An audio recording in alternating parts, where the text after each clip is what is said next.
안녕하십니까. 반갑습니다. 오늘 통역성경 8번째 시간입니다. 오늘은 이 구약에 있는 말씀 레위기 16장을 본문으로 해서 무엇이 그들을 속죄하는가 라는 제목으로 함께 말씀을 나누도록 하겠습니다. 그리고 제가 이 레위기 첫 번째 설교를 할 때 여러분께 약속드린 대로 오늘은 이 대속죄일에 관련된 이 본문입니다. 그 약속을 지키는 날이 되었습니다. 그리고 오늘 제가 한 가지만 여러분께 좀 부탁 말씀을 드리겠습니다. 제가 사실 오래전부터 이 비염과 축농증이 굉장히 심합니다. 그런데 요즘에 어떻게 된 일인지 아무리 좀 관리를 잘 해보려고 해도 말하면서 이렇게 코 속에서 이렇게 킁킁 대는 소리가 자꾸 나는데 그렇다고 설교를 안 할 수도 없고 설교 중간에 혹시 그런 소리가 들리시더라도 그렇게 양해해 주시고 이 본문에 집중해 주셨으면 감사하겠습니다. 자, 그러면 오늘 저희가 16장 전체를 보지만 아주 중심이 되는 구절 3구절만 읽고 함께 말씀을 나누도록 하겠습니다. 29절부터 31절까지의 말씀입니다. 다음은 너희가 길이 지켜야 할 규례이다. 일곱째 달 그 달 10일은 너희가 스스로 고행을 하는 날이니 아무 일도 하여서는 안 된다. 이것은 이스라엘 사람이거나 너희와 함께 사는 외국 사람이거나 다 지켜야 한다. 이날은 너희의 죄를 속죄하는 날, 너희가 깨끗하게 되는 날이기 때문이다. 너희가 지은 온갖 죄가 주 앞에서 씻기는 날이다. 이날은 너희가 엄격하게 지켜야 할 안식일이다. 너희가 스스로 고행을 하는 날이다. 이것은 너희가 길이 지킬 규례이다. 자, 여러분께서 이제 레위기 이 본문인 16장을 꼭 펼쳐주십시오. 그리고 항상 말씀드리는 것처럼 이 노트를 할 필기독을 하나 준비하셔서 들으시다가 중요하다고 생각되시는 부분은 좀 이렇게 노트를 해놓으시면 다음에 유익하게 사용될 겁니다. 자, 이 영국의 철학자 화이트헤드가 이런 말을 했습니다. 2000년 서양 철학은 플라톤 철학의 각주다. 이 말의 의미가 무엇이겠습니까? 플라톤이 이 인류에게 끼친 특히 그 영향력, 그 철학과 인문학에 준 그 영향력이 얼마나 큰지를 설명해주는 짧은 표현입니다. 마찬가지로 이 지금까지의 레위기 연구와 주석은 밀그롬의 주석의 각주다라고 말씀드릴 수 있습니다. 제가 번제 시간에도 이 유대인학자 이 밀그롬을 좀 소개해 드렸는데요. 이 유대인학자 밀그롬이 그동안 레위기 연구에 끼친 영향력은 누구도 부인할 수가 없습니다. 그래서 저도 이번 설교의 많은 부분들을 이 밀그롬의 가르침을 받았습니다. 바이크라, 그대로 직역하면 그가 부르셨다. 누가 누구를 불렀습니까? 야훼 하나님께서 모세를 부르신 것이 이 레위인들의 책인 레위기의 제목입니다. 그리고 이 오늘 본문인 16장의 대속죄일, 안식일 중에 안식일인 이 욤 키푸르가 이 레위기의 정점이라고 말씀드릴 수 있습니다. 레위기는 하나님께서 그분 자신의 그 거룩한 정체성을 말씀해 주시는 책입니다. 그러므로 그분의 나라에 속해 있는 백성들 또한 거룩해야만 하고 그 거룩은 다른 것들과는 구분지어지는 이 구별과 완전함을 말하는 것입니다. 이스라엘 백성들이 살면서 부정해지고 죄를 짓고 이 불법을 행해서 세상으로부터 오염된 그 모든 죄들을 씻는 날이 대속죄일입니다. 그리고 씻고 다시 온전해지고 이 거룩해지는 오염을 제거하는 의식과 규례가 이 속죄의 제사였습니다. 이날은 이스라엘 백성들의 죄와 부정으로 인해서 그 더럽혀졌던 회막과 그 안에 지성소, 내성소, 마당 전체를 정결하게 만들고 모든 이스라엘 회중들의 죄와 이 부정을 제거시키는 날이었습니다. 이 회막이라는 장소는 물리적인 곳이었습니다. 하지만 백성들의 죄와 부정함에 의해서 거룩을 상실하고 부정해졌습니다. 물론 이 회막이 죄를 짓고 범죄를 했던 것은 아닙니다. 이 성전을 속죄한다는 말의 의미는 성전이 범한 죄를 용서한다는 것이 아니라 이 성전을 정결하게 만든다는 의미입니다. 하나님께서는 본문을 통해서 이 대속죄의 제사가 이스라엘 백성들에게 얼마나 중요한 의미였는지를 2번씩이나 강조해 주셨습니다. 이 히브리어로 후카트 올람, 영원히 변함없이 지킬 규례다. 베아에타 라켐 필레 후카트 올람, 너희에게 영원한 규례로 있어야 한다. 너희들이 지켜야만 하는 영원한 법이다. 이제 하나님께서 이스라엘 백성들에게 영원히 지키라고 말씀하셨던 그 욤 키프루, 대속죄일이 어떤 날이며 그날에 이스라엘 백성들이 지켜서 행했던 법은 무엇이었는지, 그리고 그 절기가 지금의 교회와 이 그리스도인들에게 주는 교훈과 진리는 무엇인지를 이 속죄제 제사를 통해서 공부해 보도록 하겠습니다. 먼저 이 대속죄일이 시작된 원인이 있었습니다. 그 사건이 있었는데요. 이 레위기 10장에 가보면 대제사장 아론의 두 아들이었던 나답과 아비후가 성전에서 하나님의 명령을 어겼습니다. 그래서 제사의 그 절차와 방법을 규례대로 따르지를 않았습니다. 결국 이 두 제사자들은 하나님께 심판을 받아서 죽고 말았습니다. 그 나답과 아비후의 죽음으로 인해서 오염돼 버린 성소는 정화가 필요했습니다. 나답과 아비후의 죄악과 죽음으로 더럽혀졌던 성소와 이 이스라엘은 죄를 씻어내야만 했습니다. 그 죄를 완전하게 제거시키는 속죄의 제사가 필요했던 것입니다. 그래야만 이 이스라엘은 하나님 앞으로 다시 나갈 수 있었습니다. 자, 이 레위기 16장 본문 1절과 2절 말씀을 약간의 사역을 보충해서 좀 설명을 섞은 이 내용을 한번 들어보시기 바랍니다. 아론의 두 아들이 야훼 앞에 나아가다가 죽은 이후에 야훼께서 모세에게 말씀하셨다. 야훼께서 모세에게 말씀하셨다. 내 형 아론에게 말하라. 죽임을 당하지 않으려거든 휘장 안에 있는 지성소의 법궤 위에 있는 카퍼레트 앞에 아무 때나 들어오지 말아라. 왜냐하면 내가 구름 가운데서 카퍼레트 위에 나타날 것이기 때문이다. 아멘. 이 본문 2절에 하나님께서는 지성소 안에 있는 카퍼레트 위에 계신다고 말씀하셨습니다. 이 히브리어 카퍼렛은 금으로 만들어 놓은 판을 말하는 것입니다. 이 한글 성경에 보면 속죄소 아니면 시은자라고 번역을 했습니다. 이 카포렛이라는 단어는 발이 놓여지는 장소라는 의미의 그 이집트어인 이 카퓨릿이라는 단어에서 유래가 되었습니다. 그래서 이 법궤가 하나님의 발이 놓여지는 장소라는 의미의 이 발판, 발등상이라는 표현이 나온 것입니다.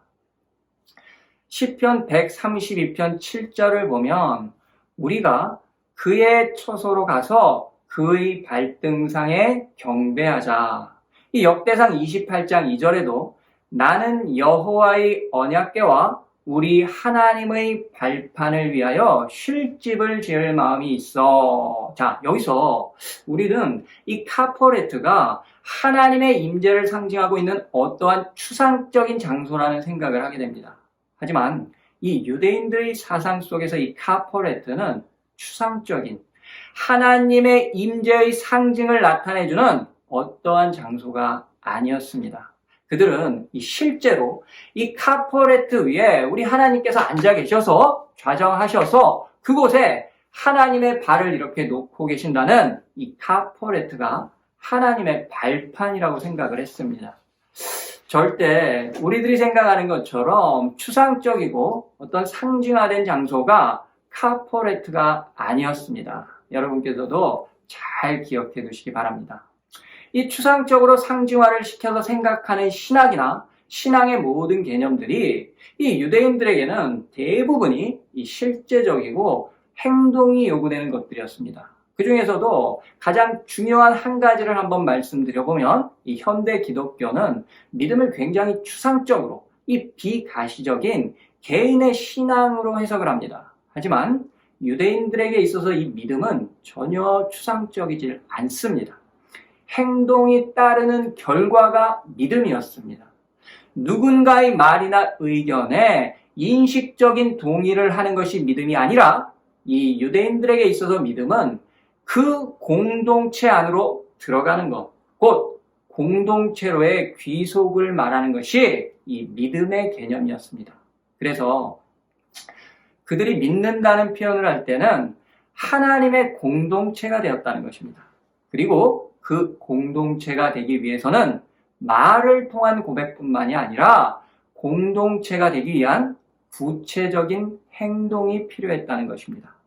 이 성경에 나와 있는 카퍼레트, 즉 하나님의 발판은 하나님께서 지성소 안에서 좌정하셔서 그분의 발을 올려놓았던 성스러운 기구였습니다.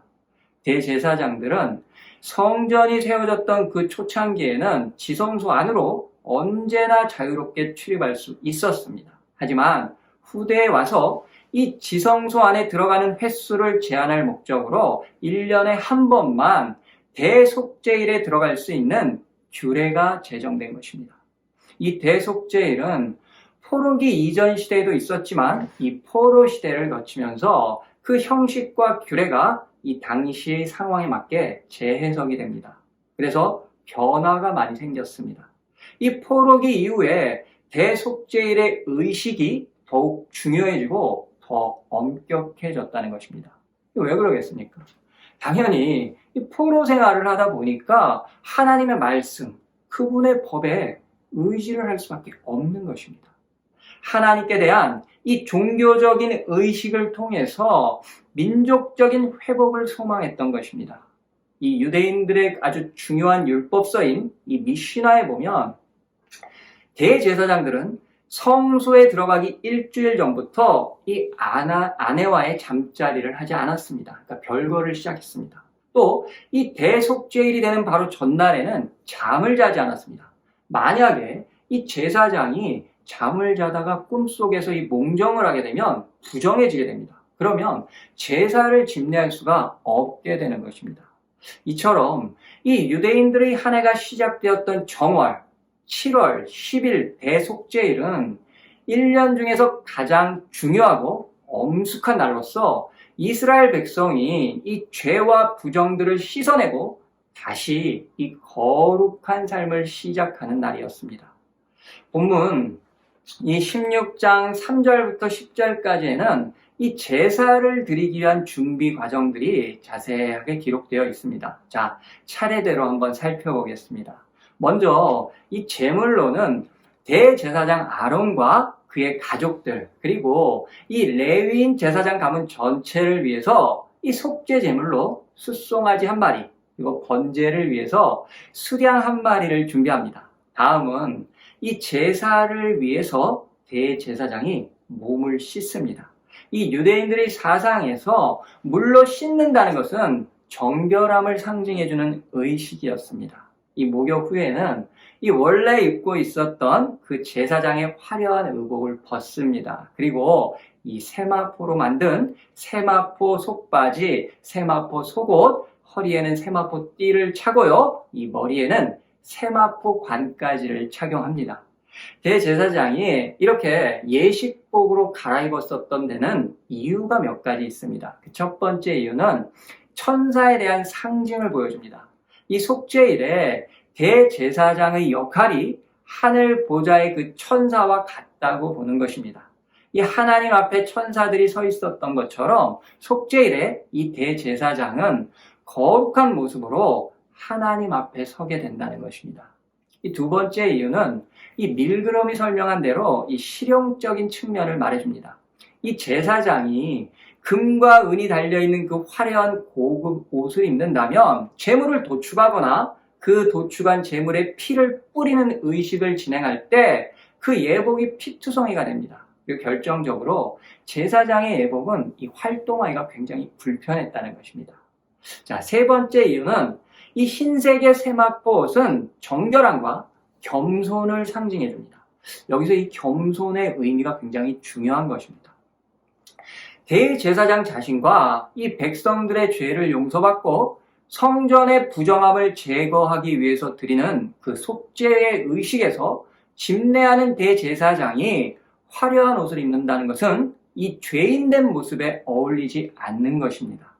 대제사장은 하나님을 대신해서 이 백성들 앞에 섰을 때는 화려한 예복을 입고서 그 존귀함을 보여줍니다. 하지만 반대로 백성들을 대표해서 하나님 앞에 설 때는 그 어떠한 권세나 위험이 없이 단지 겸손하고 엄숙한 죄인의 모습으로 서는 것이 이 제사를 드리는 사람의 바른 자세와 바른 모습인 것입니다. 이렇게 이 몸을 씻고 예식복으로 갈아입은 후에는 이 이스라엘 백성 전체의 그 속죄를 위해서 수렴소 2마리와 이 번제를 위해서는 수량 1마리를 준비했습니다. 이 속죄 제사를 드릴 때 이 제물을 바치는 계층, 그러니까 제물을 바치는 사람에 따라서 제물의 종류가 달라졌습니다. 그 이유는 이 제사자의 신분과 형편에 따라서, 그리고 이 범죄한 사람, 그 범죄한 자의 죄가 미치는 이 범위의 정도에 따라서 구별을 시켰던 것입니다. 하나님께서는 이 제사자의 그 사회적인 신분과 이 경제적인 형편에 맞게 이 제물에도 배려를 해주셨습니다. 지금 제도로 보면 이 누진세 제도를 적용해 주신 것입니다. 정말 이 형편이 어려운 평민들은 가축 대신에 비둘기나 이 밀가루로도 속죄 제사를 드릴 수 있도록 해주셨습니다.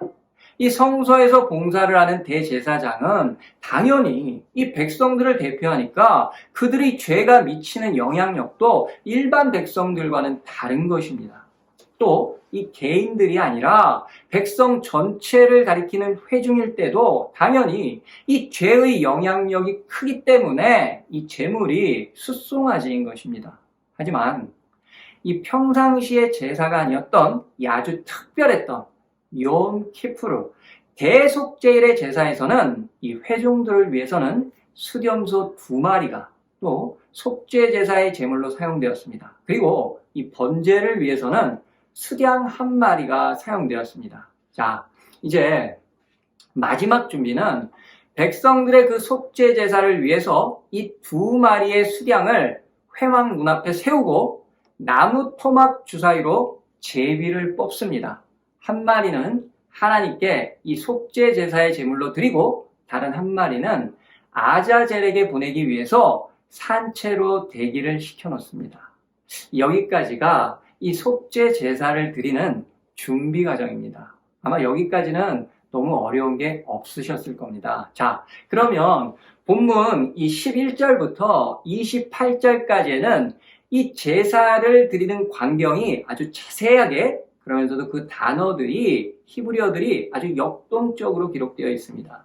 그 순서가 굉장히 깁니다. 한 10가지 정도가 되기 때문에 이 순서의 번호를 매겨서 천천히 차례대로 한번 정리를 해보겠습니다. 자, 1번입니다. 이 제사장 가문 전체를 위해서 이 숫송아지를 이 번제단의 북쪽에 마련되어 있는 그 장소로 가서 도사를 합니다. 2번째로는요, 이 성소에 들어가기 전에 이 대제사장이 번제단의 숯을 이 향로에다 아주 가득 담습니다. 그리고 이 곱게 갈아서 만든 그 향을 이 국자같이 생겼거든요. 모양이 이 국자같이 생긴 그 성물에다가 담아서 이 한 손에는 향로를 들고 한 손에는 국자 그릇에 담긴 향을 들고서 지성소 안으로 들어갑니다. 이제 이 지성소 안에 들어가면 그 피운 향 때문에 카포레트는 볼 수가 없습니다. 이렇게 해야만 제사장이 죽지 않고 생명을 보존할 수 있었습니다. 자, 3번째는요, 피를 뿌리는 의식을 거행합니다. 먼저 이 카포레트의 동쪽, 그러니까 속죄소의 정면을 말하는데요. 자, 이 부분에서 제가 이 유대사회, 유대인들의 방위각에 대해서 좀 말씀드릴게요. 저희들은요, 보통 저희가 서 있는 곳을 중심으로 해서 앞쪽을 북쪽이라고 생각하고 뒤쪽을 남쪽이라고 합니다. 그리고 동쪽, 서쪽이 되죠. 그런데 이 유대인들의 방위각의 개념은 좀 다릅니다. 그들은 자신이 서 있는 것을 중심으로 해서 이 앞쪽을 동쪽이라고 말합니다. 그리고 그 뒤쪽이 서쪽이고요. 우측이 남쪽, 좌측이 북쪽이 되는 것입니다. 뭐 그렇다고 그래서 여러분께서 또 뭐 우리가 보고 있는 성서 지도라든지 그런 것들이 다 그런 개념으로 돼 있나 생각하실 수 있는데 그렇지는 않으니까 걱정하지 마시고요. 그냥 이 방위각의 개념을 알아두시면 좋을 것 같습니다. 이렇게 속죄소의 정면 그 위쪽에다가 피를 뿌립니다. 다음은 이 카포레트의 바닥에 손가락으로 피를 묻혀서 7번을 뿌려줍니다. 왜 7번을 뿌려줄까요? 제가 말씀드렸죠? 7, 완전수가 이 지성소 안을 완전하게 정화시킨다는 의미에서 7번을 뿌려주는 것입니다. 자, 그 4번째 차례인데요. 이제 제사장이 이런 모든 제사의 절차를 마치고서는 이제 이 지성소를 빠져나오는데 이제 일을 끝내고 이렇게 돌아서 턴해서 나올까요? 아닙니다. 제사장은 자신이 들어갔던 대로 그대로 뒷걸음질을 쳐서 지성소를 빠져나와야 합니다. 자, 그럼 5번째는요.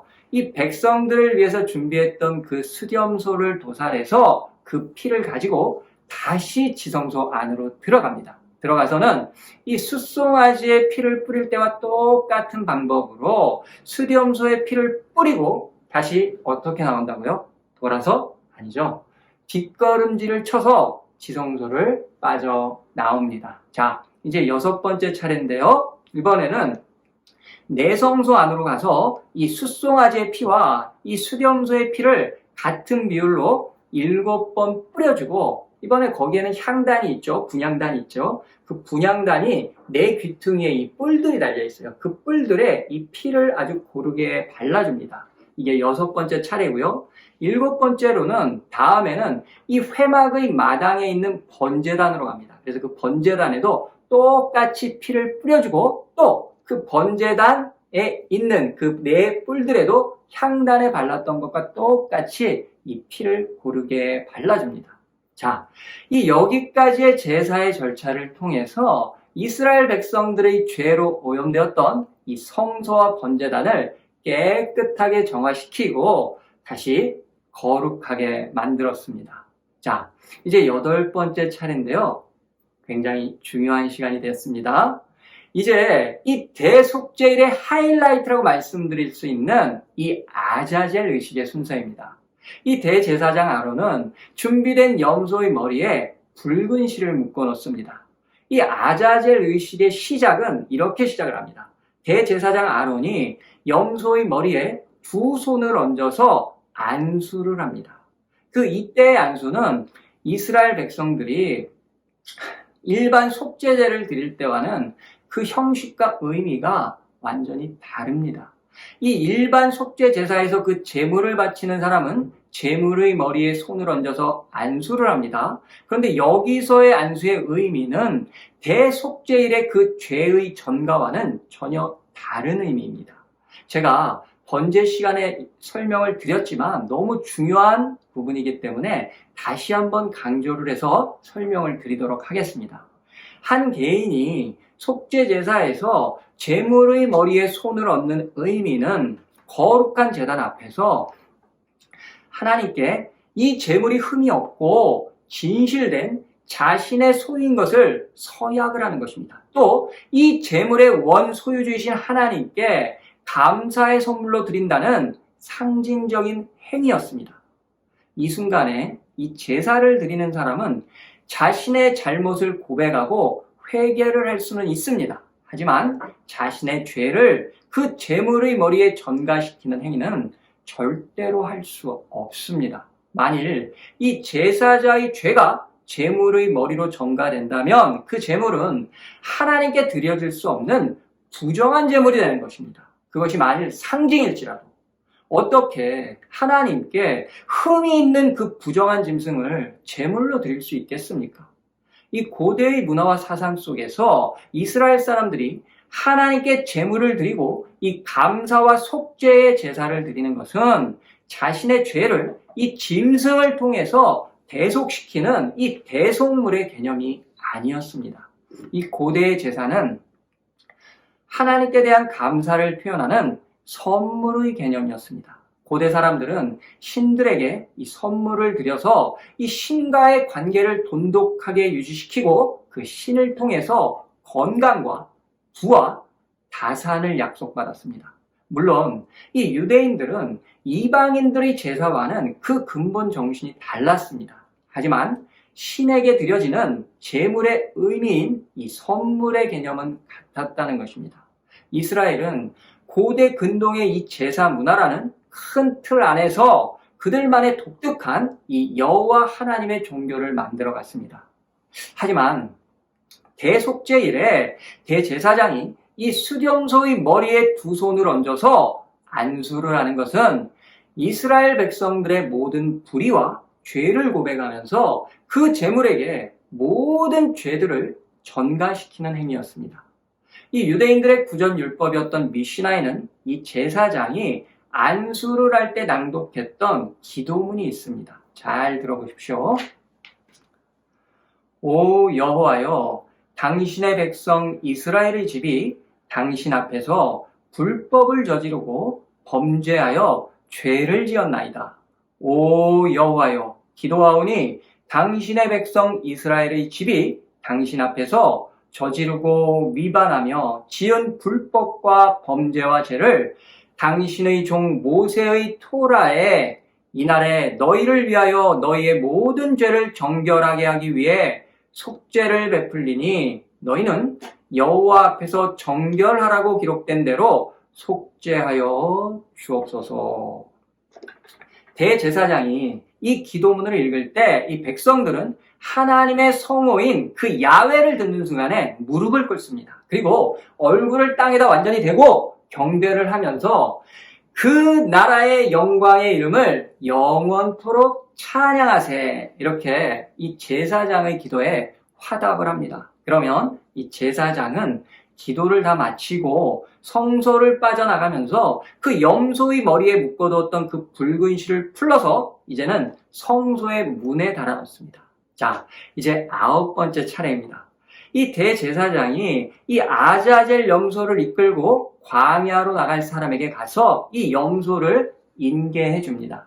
그러면 이런 모든 광경을 지켜보았던 이 백성들은 이 광야까지 세워져 있는, 그러니까 아자젤 염소가 자신의 임무를 완성하는 그곳까지 세워져 있는 이 10개의 텐트 중에서 첫 번째 텐트가 있는 곳까지 함께 따라갑니다. 근데 여기서 이렇게 10개의 텐트를 세워둔 이유는 그 텐트마다 이 물과 음식을 이렇게 둡니다. 그래서 이 염소를 데리고 광야로 가는 사람이 그 음식과 물을 먹을 수 있도록 배려를 해준 것입니다.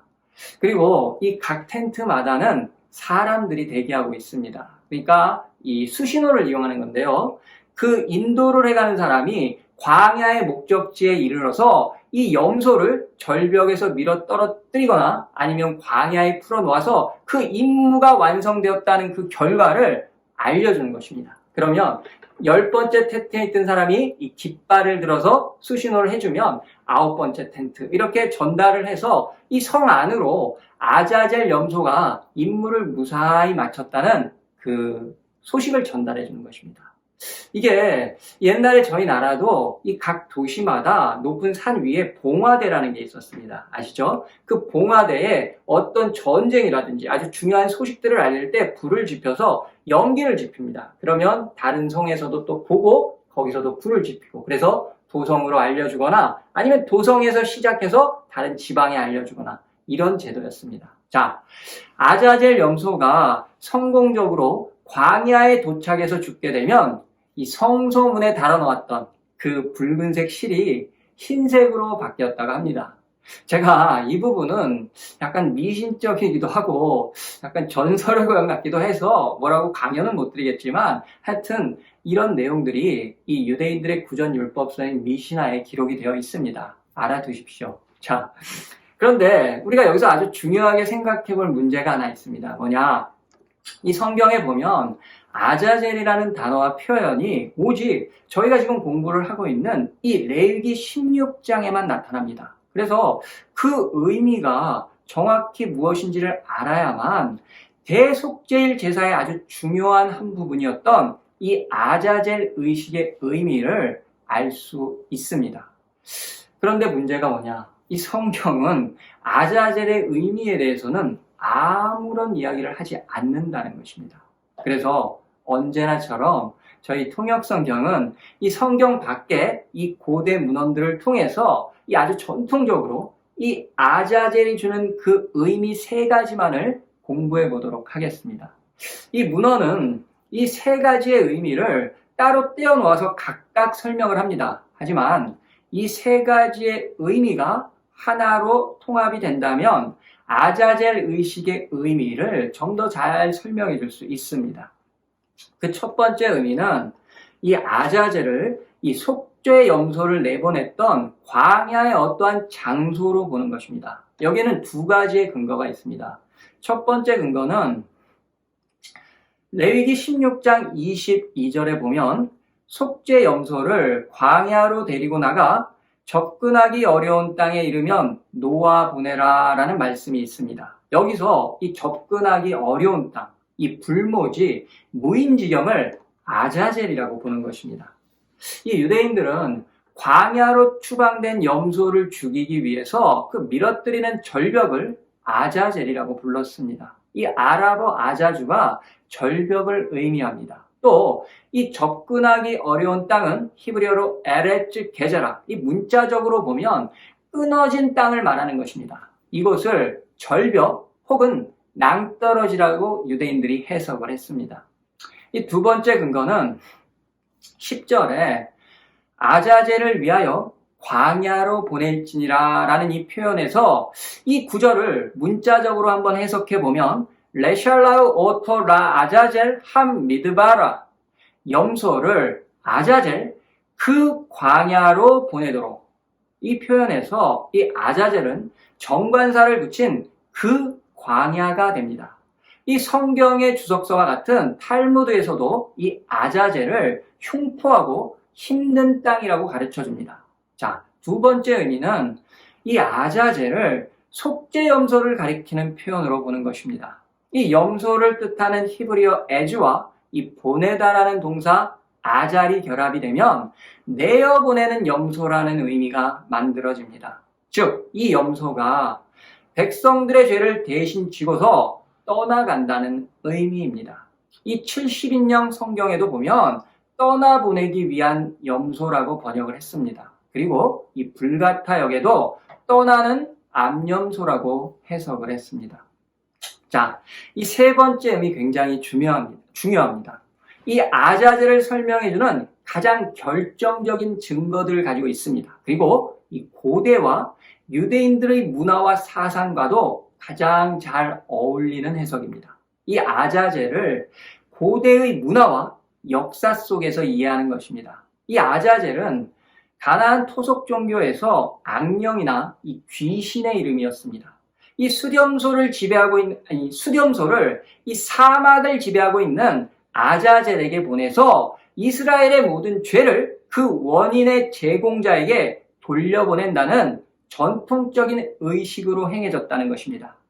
여기에 대한 첫 번째 근거가 8절에 보면 아자젤이 하나님과 나란히 등장을 하면서 어떠한 신적인 존재로 하나님과 이런 대립관계, 대립구도를 보여줍니다. 자, 그 본문을 들어보시면요, 아론은 수렴소 2마리를 위하여 제비들을 뽑아야 하니 한 제비는 여호와를 위한 것이고 다른 한 제비는 아자젤을 위한 것이다. 자, 이제 두 번째 근거는 구약에서의 그 광야는 귀신들이 거처하는 장소로 소개가 됩니다. 이 고대 근동이나 이스라엘의 민속 신앙에서 이 무인지경의 외딴 곳, 즉 광야는 귀신들의 거처로 생각을 했습니다. 이 유대인들은 이 광야의 불모지는 하나님께서 활동하지 않으시는 곳이며 이 아자젤은 그곳에 살고 있는 마귀라고 생각을 했습니다. 이 예수님께서도 이 귀신이 사람들에게서 나간 후 물 없는 곳으로 다니며 쉬기를 구한다고 말씀했습니다. 여기서 이 물 없는 곳은 생명이 없는 곳, 즉 하나님이 역사하시지 않아서 귀신들이 살기에 합당한 장소를 말하는 것입니다. 자, 세 번째 근거는 아포크리파인데요. 이 아포크리파 들어보셨죠? 이 정경에는 포함되지 않았지만 이 성경의 내용처럼 이 유대인들이 읽었던 그 정경은 아니죠. 이 위경과 이 외경이라고 하죠. 그중에서 이 위경, 그 위경에 보면 아자젤이 하나님을 대적하는 그 타락한 천사의 이름으로 나옵니다. 자, 이 아포크리파 에녹 1서 8장과 10장의 말씀을 한번 들어보십시오. 자, 아자젤이 사람들에게 장검과 단검과 방패와 흉갑의 제조 기술을 가르쳤다. 그리고 팔찌와 장신구들을 만드는 법을 가르치고 눈 화장술과 눈썹을 아름답게 치장하는 기술도 가르쳤으며 보석과 보석류와 각종 염료의 선택법도 알려주었다. 그래서 세상이 변했다. 불경스러운 짓과 간음이 범람하고 사람들이 그릇된 길로 들어서고 타락했다. 그리고 라파엘에게는 아자젤을 묶어서 두다엘에 있는 사막 밑의 암흑 속에 가두라고 지시했다. 이 본문을 보시면 아자젤은 하나님을 대적했던 이 타락한 천사 혹은 악마의 호칭으로 사용되었습니다. 자, 마지막으로 이 이스라엘의 아자젤 의식과 너무 유사하지만 그 기원이 먼저였던 이 고대 바벨론의 그 새 축제에서 그 염소의 제사를 한번 공부해 보도록 하겠습니다. 이 바벨론에서는 새 축제를 12일 동안 행했습니다. 그러니까 거의 한 2주간을 했는데요. 이 축제의 기간 동안에 굉장히 중요한 일이 뭐냐? 이 신전에 모여서 왕권을 갱신합니다. 그리고 축제 5일째가 되는 날에는 이 신전을 성결하게 만들기 위해서 의식을 거행했습니다. 그 의식을 한번 살펴보면 그 의식에도 이스라엘처럼 대제사장이 있습니다. 그런데 이 의식만을 전문적으로 집례하는 제사장, 이 마쉬마스라는 제사장이 있었는데 이 마쉬마스 제사장이 신전을 정결하게 만들기 위해서 이 티그리스강과 이 유프라데스강에서 떠온 물을 신전 안에다 이렇게 골고루 뿌려줍니다. 그 다음에는 향료를 또 뿌립니다. 그리고 마지막으로 횃불을 들고서 신전 벽에 이렇게 막 그을리는 이런 행동을 합니다. 이렇게 해서 신전을 정결하게 만들었습니다. 그 다음 의식은 대제사장이 이 신전에서 도축을 하는 그 전문 도축업자를 부릅니다. 그럼 그 도축업자가 수렴소의 머리를 자릅니다. 이제 이 마쉬마스 제사장은 수렴소의 머리를 들고서 신전의 악령을 물리치는 주문을 외웁니다. 그리고 이 주문을 다 외우고 나면 염소의 몸통을 들고 강가로 나갑니다. 그래서 서쪽에 딱 서서 그 강물 안에 이 염소의 몸통을 던집니다. 이런 절차를 다 마친 후에는 이 마쉬마스 제사장과 이 도축업자가 수렴소의 머리를 가지고 광야의 깊은 곳으로 가서 이 축제가 끝나는 그 마지막 날까지 광야에 머물렀습니다. 이 바벨론은 이 의식을 통해서 그들의 주신이었던 이 마루둑이나 벨신이 악마를 제거해 준다고 믿었습니다. 그런데 바로 이 의식 속에서 우리가 주목할 것은 이 제물의 종류가 수렴소라는 것, 또 제물이 갔던 곳이 광야라는 것, 또 제사의 목적이 성전을 성결하게, 정결하게 하는 것까지 이 이스라엘의 아자젤 의식과 너무나 많이 닮아 있다는 것입니다. 자, 그러면 저희가 지금까지 이 공부해본 아자젤의 의미들을 이렇게 종합해보면 이 아자젤은 첫째, 부정하고 사악한 장소를 가리켰습니다. 두 번째, 하나님의 통치를 대적하는 사단과 마귀를 지칭했습니다. 세 번째, 이 죄를 지고 쫓겨남을 당하는 수렴소를 아자젤이라고 했다는 것입니다. 그런데요, 이 성서의 포커스는 이 아자젤이 욤키프르 대속죄일에 어떠한 목적으로 사용되었느냐, 여기에만 관심이 있다는 것입니다. 저희가 지금까지 살펴봤던 아자젤의 의미에는 관심이 별로 없다는 것입니다. 이 아자젤 염소가 무엇을 위해서 존재하고 무엇을 위해서 광야로 갔던 것인지 이 사실이 성경에는 분명하게 기록되어 있습니다. 이 성경의 독자들에게 중요한 것은 아자젤의 의미가 아니라 아자젤이 어떠한 목적으로 사용되었느냐, 그것이 중요하다는 것입니다. 그렇다고 해서 저희가 열심히 공부했던 이 아자젤의 의미가 필요 없다는 것은 아닙니다. 다만 지금 성경이 가르쳐주는 것은 이 아자젤의 의미가 아니라 아자젤의 사용 목적이 중요하다는 것입니다. 자, 레위기 16장 5절, 10절, 21절, 22절에 이 아자젤의 용도와 역할이 기록되어 있습니다. 5절을 보시면 이스라엘 자손의 회중이 속죄 제물로 바치는 수렴소 2마리와 여기서 말하는 수렴소 2마리 중에 한 마리가 아자젤 염소입니다. 그리고 그 용도가 이스라엘 백성의 죄를 사하기 위한 속죄 제물이라고 가르쳐 줍니다. 자, 10절입니다. 아자젤의 몫으로 뽑힌 수렴소는 산채로 주 앞에 세워두었다가 속죄 제물을 삼아 빈들에 있는 아자젤에게 보내야 한다. 여기서도 이 수렴소의 용도는 속죄 제물이고 그 역할이 광야에 있는 아자젤에게 보내지는 것입니다. 자, 21절과 22절입니다. 살아있는 그 수렴소의 머리 위에 두 손을 얹고 이스라엘 자손이 저지른 온갖 악행과 온갖 반역 행위와 온갖 죄를 다 자백하고 나서 그 모든 죄를 그 수렴소의 머리에 씌운다. 그런 다음에 기다리고 있는 사람의 손에 맡겨 그 수렴소를 빈들로 내보내야 한다. 그 수렴소는 이스라엘 자손의 온갖 죄를 짊어지고 불모지로 간다. 이렇게 아론은 그 수렴소를 빈들로 내보낸다. 이 수렴소는 광야로 그냥 보내지는 것이 아니었습니다.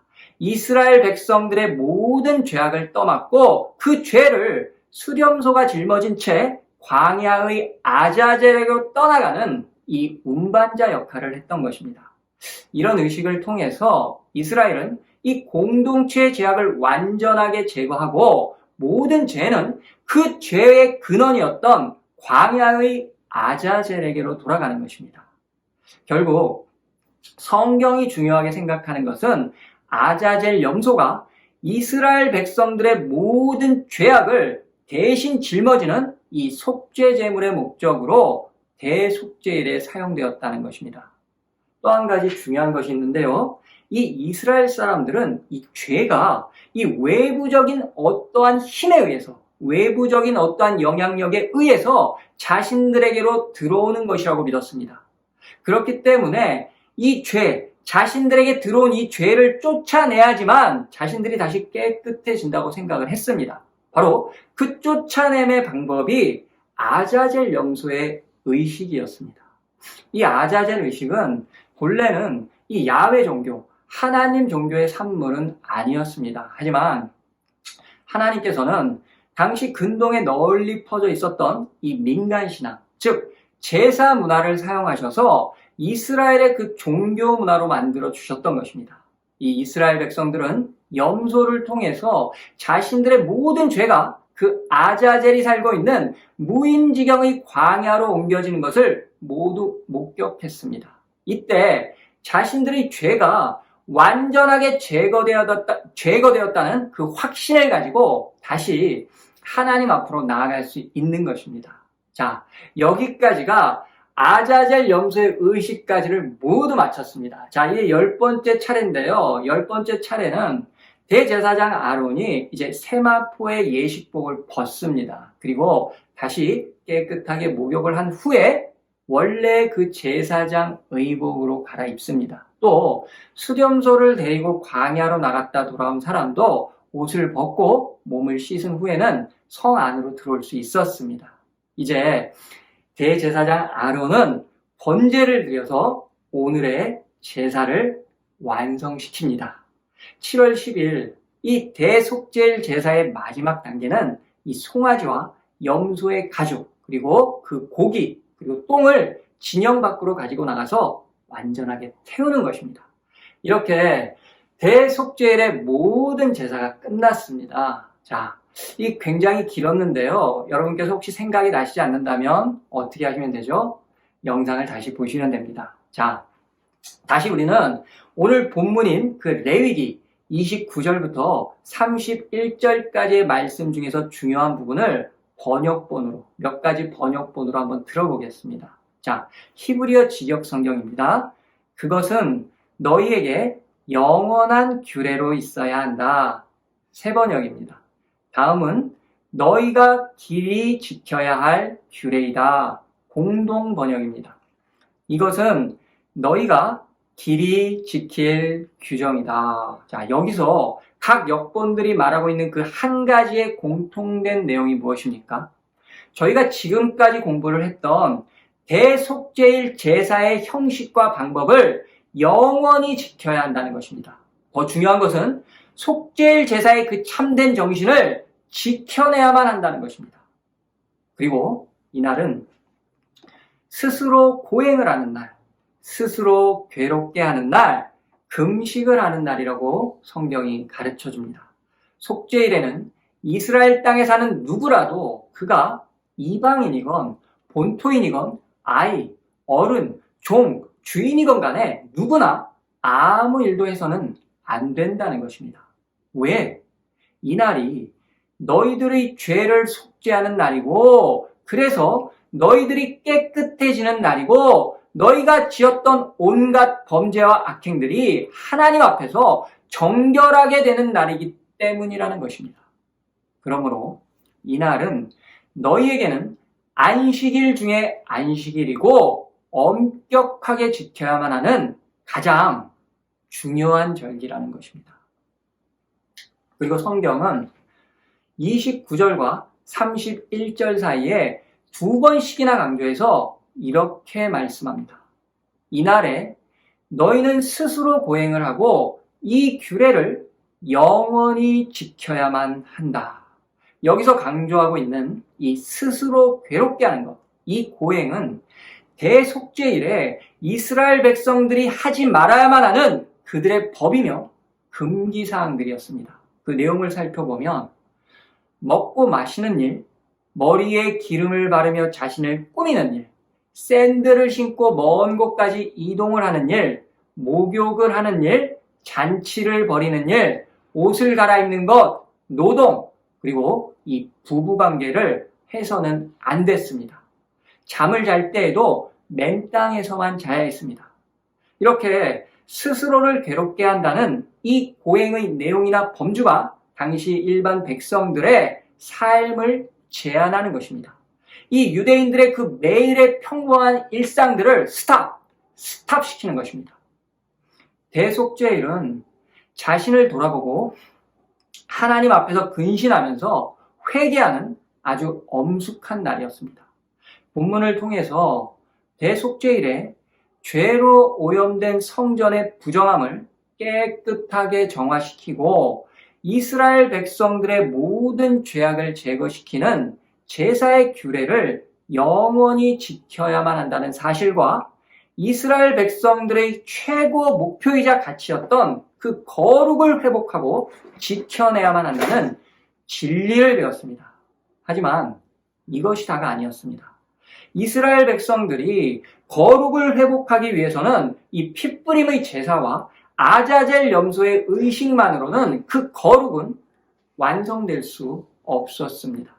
이스라엘 백성들의 속죄 제사가 효력을 발휘하기 위해서는 먼저 자기를 낮추고 자신을 괴롭게 하는 일을 통해서 하나님 앞에 진실로 회개를 드리며 영적으로 준비하는 일이 필요했던 것입니다.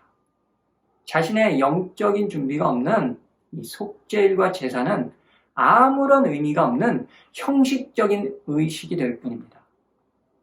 대제사장도 일반 백성들도 모두 하나가 되어서 영적인 각성을 하고 진정한 회개의 눈물을 흘릴 때 이스라엘의 속죄 제사를 하나님께서 인정해 주시는 것입니다.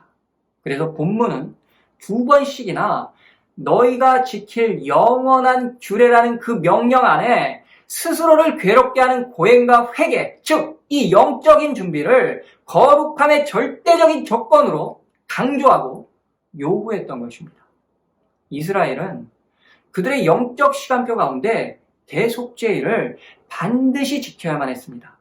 해마다 이날은 그들의 죄를 제거시키고 거룩한 하나님의 백성으로서 새로운 시작을 알리는 날이었습니다.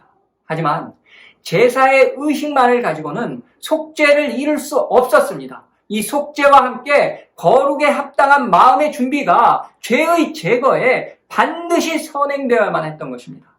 그리고 구약의 이 제사는 구약의 시대로 종결된 것이 아닙니다. 신약에 와서 새 언약이신 예수님과 함께 대속죄일의 제사와 계시는 진정한 성취를 이루었습니다. 예수 그리스도의 이 메시아 사역으로 대속죄일이 완성된 것입니다. 로마서 3장과 히브리서 13장은 왜 십자가의 구속 사건이 대속죄일 제사의 완성체인지를 확인시켜줍니다. 대속죄일에 짐승의 핏뿌림과 아자젤 염소의 의식은 예수 그리스도의 구속사를 보여주는 예표였습니다. 대속죄일에 제물의 피는 성소와 지성소, 회막과 번제단에 모두 뿌려졌습니다. 예수 그리스도의 구속의 피도 십자가 위에서 뿌려졌습니다. 아자젤 염소는 죄는 없었지만 백성들의 모든 죄악을 짊어지고 광야로 나갔습니다. 거기서 염소는 죽었고 이로써 백성들의 모든 죄가 제거되었습니다. 예수님께서도 죄는 없으셨지만 백성들의 모든 죄를 탕감해 주시기 위해서 인류가 죄의 길이 아니라 의의 길로 갈 수 있도록 십자가에서 죽으심으로 구원의 길을 열어주셨습니다. 그리고 그 구원을 완성해 주셨습니다. 제물의 피로 성전은 정화되었고 다시 깨끗해졌습니다. 예수님의 피로 인류는 정화되었고 죽음에서 생명으로 옮겨졌습니다. 아자젤 염소가 예루살렘 성 밖의 광야에서 죽어야만 했던 것처럼 예수님께서도 예루살렘 성 밖의 그 죽음의 언덕에서 백성들을 살려내기 위한 속죄의 제사를 드려야만 했습니다. 이제 그 증거를 여러분들에게 보여드리겠습니다. 성경이 말씀합니다. 경청하십시오. 하나님께서는 이 예수를 속죄 제물로 내주셨습니다. 그것은 그의 피를 믿을 때에 유효합니다. 하나님께서 이렇게 하신 것은 사람들이 이제까지 지은 죄를 너그럽게 보아주심으로써 자기의 의를 나타내시려는 것이었습니다.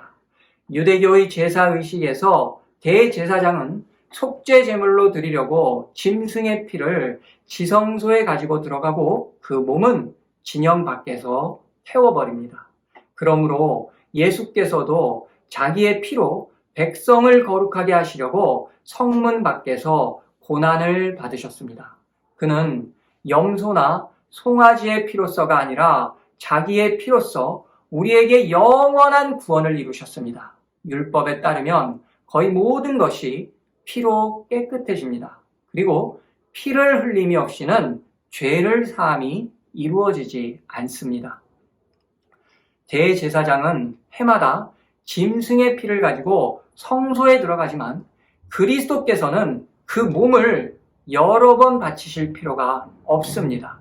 예수 그리스도께서 자기 몸을 단번에 들이심으로써 우리는 거룩하게 되었습니다. 그리스도께서는 죄를 사하시려고 단 한 번에 영원히 유효한 제사를 드리신 뒤에 하나님 오른쪽에 앉으셨습니다. 아멘. 이 모든 말씀은 로마서와 히브리서에 기록된 이 그리스도께서 완성하신 속죄 제사의 증거들입니다. 예수님 시대뿐만 아니라 모든 시대에도 동일했고 지금까지 그리고 앞으로의 인류의 모든 죄는 2000년 전 그날에 이 십자가에 달리셨던 예수 그리스도에게 그 구원자에게 모두 맡겨졌습니다. 그래서 인류는 더 이상 짐승의 피를 흘리는 제사가 필요치 않은 것입니다. 새 언약이신 예수는 우리들이 해마다 대속죄를 지킬 필요가 없도록 단 한 번으로 완전한 속죄 제사를 완성해 주신 것입니다. 어떻게 2000년 전에 그 예수의 죽음이 지금까지 저희들에게 유효할 수 있겠습니까? 여러분, 오늘 막 태어난 신생아는 10년 후에도 20년 후에도 여전히 한 아버지의 자녀입니다. 아이가 자라고 세월이 변한다고 해서 아버지의 자식이 아닐 수는 없습니다. 왜요? 아이의 아버지가 이 아이는 내 자식이라고 보증을 했기 때문입니다. 예수 그리스도가 단 한 번의 죽음과 그 구속으로 영원히 인류의 구원을 보증할 수 있는 것도 같은 이유입니다. 하나님께서 예수 그리스도, 내 아들의 죽음이 그의 구속 사건이 영원하다는 것을 보증하셨기 때문입니다. 그러나 우리는 한 가지 사실을 분명하게 기억해야만 합니다. 이스라엘 백성들이 짐승의 핏부림과 속죄일의 제사만으로는 죄의 용서와 거룩을 얻을 수 없었던 것처럼 그들에게는 먼저 자신을 괴롭게 하고 진정한 회개의 준비가 필요했던 것처럼 현재와 이 미래에 예수님의 속죄 제사에 참여하기 위해서는 먼저 우리가 죄인이라는, 절대 용서받을 수 없었던 죄인이라는 그 진정한 회개가 반드시 선행되어야만 한다는 것입니다. 대속죄일의 제사는 그저 이 모세나 구약의 백성들에게만 해당되는 그냥 지나가버린, 잊혀져도 상관이 없는 과거의 역사가 아니었습니다. 이제는 효력을 상실한 이름뿐인 율법이 아니었다는 것입니다. 그 제사는 영원히 인류에게 엄청난 파장과 생명을 가져다 줄 복음의 예표였습니다. 여러분, 오늘 말씀이 전해주는 메시지, 진리는 이것입니다. 하나님께서는 죄의 한계치를 설정해 주셨습니다. 예언자들의 경고와 역사서들의 증언에 따르면 인간의 죄가 그 한계점을, 그 한계선을 넘어섰을 때 하나님께서는 성전을 떠나셨습니다. 그 결과는 칼과 기근과 전염병, 즉 온갖 재앙과 질병이 발발하고 적들이 침략해서 이스라엘 백성들은 포로가 될 수밖에 없었습니다. 하나님께서 백성들을 떠나시면 그 다음은 징벌이 그 자리를 대신합니다. 하나님이 떠나신 그 자체가 징벌입니다. 나라의 왕이 없으면 그 나라는 빼앗기는 법입니다. 이 원리는 이스라엘뿐만 아니라 하나님의 통치 영역에 살고 있는 온 인류에게 해당되는 진리인 것입니다. 우리는 이 구약의 속죄 제사를 직접 행할 필요가 없습니다. 짐승을 잡아서 피를 뿌릴 필요도 없습니다. 아자젤 염소를 광야로 보낼 필요도 없습니다. 하지만 대속죄일의 참된 영신은 매일 우리의 삶 속에서 기억해내야만 합니다. 우리 안에 예수 그리스도의 핏부림의 제사가, 이 대속죄일의 제사가 끊이지 않고 매일 드려져야 한다는 것입니다.